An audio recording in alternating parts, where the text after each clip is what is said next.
Hello guys, my name is MD. So today video என்ன பார்க்க போறோம் அப்படினா Windows வந்து எப்படி ஆக்டிவேட் பண்றது அப்படினு சொல்லி பார்க்க போறோம். நீங்க USB மூலமா OS போட்டுருப்பீங்க. சோ அந்த OS வந்து எப்படி நீங்க ஆக்டிவேட் பண்ணனும் அப்படினு சொல்லி தெரிஞ்சிருக்கணும். நீங்க ஆக்டிவேட் பண்ணல அப்படினா செட்டிங்ஸ்ல நிறைய ஆப்ஷன்ஸ் வந்து லாக் பண்ணிருப்பாங்க. ஸோ விண்டோஸை ஆக்டிவேட் பண்ணுறதுக்கு நிறைய ப்ரொசீஜர் இருக்குது. ஸோ நான் என்ன ப்ரொசீஜர் யூஸ் பண்ணுறேன்னா ஒரு பேட்ச் ஸ்கிரிப்ட் மூலமாக ஆக்டிவேட் பண்ணுறது எப்படி அப்படின்னு சொல்லி பார்க்க போகிறோம். ஸோ ஆல்ரெடி என் விண்டோஸ் வந்து ஆக்டிவேட்டில் தான் இருக்குது. பட் இருந்தாலும் ப்ரொசீஜர் எப்படிங்கிறத நான் உங்களுக்கு சொல்கிறேன். ஃபர்ஸ்ட் என்ன பண்ணணும் அப்படின்னா நீங்கள் உங்களுக்கு ஃபேவரட் ப்ரௌசர் வந்து ஓப்பன் பண்ணிக்கோங்க. நான் க்ரோம் ஓப்பன் பண்ணிக்கிறேன். சிம்பிளாக என்ன பண்ணுங்கள், விண்டோஸ் ஆக்டிவேட்டட் டெக்ஸ்ட் அப்படின்னு சொல்லி நீங்கள் டைப் பண்ணிங்க அப்படின்னா உங்களோட ஃபர்ஸ்ட் லிங்க் என்ன வருதோ அதை நீங்கள் கிளிக் பண்ணுங்கள். ஸோ என்னோடய ஃபர்ஸ்ட் லிங்க் என்னென்னா விண்டோஸ் ஆக்டிவேஷன் டெக்ஸ்ட் அப்படின்னு சொல்லிட்டு MS கைட் அப்படின்னு சொல்லி இருக்குது. ஸோ இந்த லிங்க்கை நான் தான் டிஸ்கிரிப்ஷன் கொடுத்துருக்கேன், செக் பண்ணிக்கோங்க. ஸோ இந்த வெப்சைட்டுக்குள்ளே பார்த்தீங்கன்னா நிறைய டெக்ஸ்ட் இருக்குது. ஸோ சிம்பிளாக என்ன பண்ணுங்கள், ஸோ எல்லாத்தையும் செலக்ட் பண்ணி Ctrl+C ப்ரெஸ் பண்ணிங்க அப்படின்னா உங்களுக்கு வந்து காப்பி ஆயிரும். ஸோ உங்களோட நோட் பேட் ஓப்பன் பண்ணிக்கோங்க. உங்களோட நோட் பேட் ஓப்பன் பண்ணிட்டு நீங்கள் காப்பி பண்ணதை Ctrl+V ப்ரெஸ் பண்ணி பேஸ்ட் பண்ணிடுங்க. தென் Ctrl+Shift+S ப்ரெஸ் பண்ணிங்க அப்படின்னா அதை வந்து நீங்கள் சேவஸ் பண்ண முடியும். நான் சிம்பிளாக டெஸ்க்டாப்லேயே அதை சேவ் பண்ணிக்கிறேன். ஸோ நீங்கள் சேவ் பண்ணுறப்ப என்ன பண்ணுறீங்க, activator.cmd அப்படின்னு சொல்லி சேவ் பண்ணிக்கோங்க.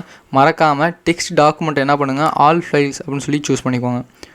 தென் இதை சூஸ் பண்ணிவிட்டு நான் சேவ் கொடுத்துட்றேன். ஸோ என்னோடய ஆக்டிவேட்டர் வந்து சேவ் ஆயிடுச்சு. ஸோ இதுதான் என்னோடய ஆக்டிவேட்டர். ஸோ இந்த ஆக்டிவேட்டர் யூஸ் பண்ணி தான் நீங்கள் இந்த பேட்ச் ஸ்கிரிப்டை யூஸ் பண்ணி தான் உங்களோட விண்டோஸ் வந்து நீங்கள் ஆக்டிவேட் பண்ணணும். ஜஸ்ட்டு சிம்பிளாக என்ன பண்ணுங்கள், இந்த ஆக்டிவேட்டரை ரன் பண்ணுங்கள். ஸோ நீங்கள் இப்படி கேட்குது அப்படிங்கிறதுக்கு முன்னாடி நீங்கள் என்ன பண்ணணும் அப்படின்னா உங்களோட வைரஸை வந்து நீங்கள் டீஆக்டிவேட் பண்ணணும். ஸோ சிம்பிளாக என்ன பண்ணுங்கள், இதை கிளிக் பண்ணுங்கள். உங்களோட விண்டோஸ் டிஃபெண்டராக இருக்கட்டும், நீங்கள் உங்களோட என்ன ஆன்டிவைரஸ் யூஸ் பண்ணுறீங்களோ அதை போய்ட்டு நீங்கள் ஃபஸ்ட்டு நீங்கள் ஆஃப் பண்ணிடுங்க.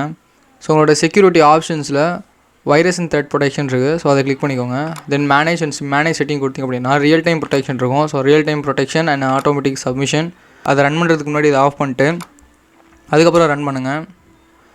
ரன் பண்ணிங்க அப்படின்னா ஆட்டோமேட்டிக்காக அதோட ஸ்கிரிப்ட் வந்து ரன் ஆயிரும். ஸோ நீங்கள் வந்து என்ன OS மாடல் டைப்பை சூஸ் பண்ணி Windows 7 ப்ரொஃபஷனல், ஸோ இது வந்து எல்லா OSக்குமே சப்போர்ட் பண்ணணும். Windows 7 இருக்கட்டும், 8 இருக்கட்டும், 8.1 இருக்கட்டும், 10 எல்லா OSோட எல்லா ஃபார்மேட்டுக்கும் இது வந்து சப்போர்ட் பண்ணும். ஸோ ஃபைனலாக எனக்கு என்ன கிடச்சிருக்கு அப்படின்னா ப்ராடக்ட் ஆக்டிவேட்டர் சக்ஸஸ்ஃபுல்லி. ஸோ என்னோடய OS வந்து நான் சக்ஸஸ்ஃபுல்லாக ஆக்டிவேட் பண்ணிட்டேன். ஸோ அவங்களோட பிளாகை வந்து நீங்கள் விசிட் பண்ணணும் வேணாமா அப்படின்னு சொல்லி ஒய் ஆர் நோ அப்படின்னு சொல்லி டைப் பண்ணணும். எனக்கு வந்து அதெல்லாம் தேவையில்லை. ஸோ நான் சிம்பிளாக என்னென்னு டைப் பண்ணிட்டேன்.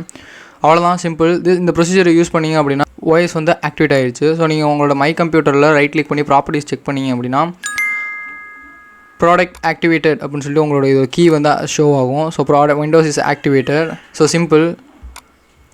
ஸோ இதே மாதிரி ஒரு டெக் டிப்ஸோடு உங்களை நெக்ஸ்ட் வீடியோவில் பார்ப்போம். தேங்க்ஸ் ஃபார் வாட்சிங். தேங்க்யூ.